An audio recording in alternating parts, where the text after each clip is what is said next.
Somewhere in America, poor kid from the Midwest with stars in his eyes decides to heed the call of patriotism, serve his country, do his part to win the war on terrorism, run up on global jihad with a great big cry of, "Yeehaw!"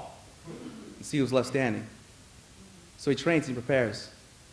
And he prepares and he trains, but when he gets there, he finds automatic rifles taking aim at the innocent.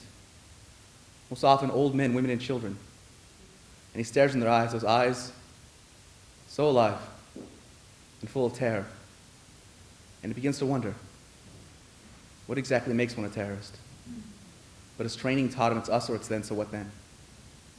Comes home on leave, sees the town one last time with family and friends, goes back to his mother's house, room just like he left it.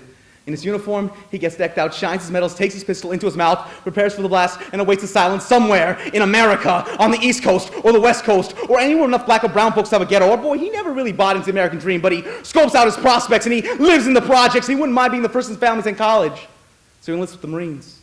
From the halls of Montezuma to the shores of Tripoli, what a great big world to see, with so many interesting and diverse people to meet and possibly have to kill. He gets wounded badly, worthless to the war effort.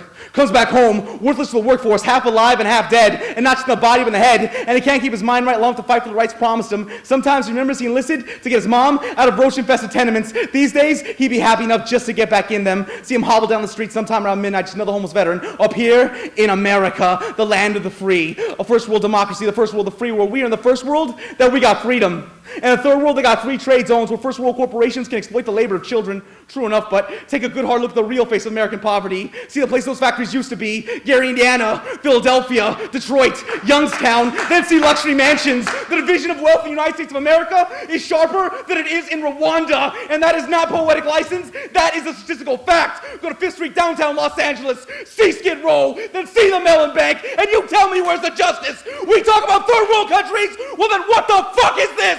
We got more empty housing units than homeless up here in America, where crime takes shelter from the cold, where the truly desperate have to choose between surviving the night and breaking the law, where the apartment buildings are under armed guard here in America, where the struggle for many to survive the law. Somewhere in America, Grandpa is sick, and you're hoping the docs do the best they can for him.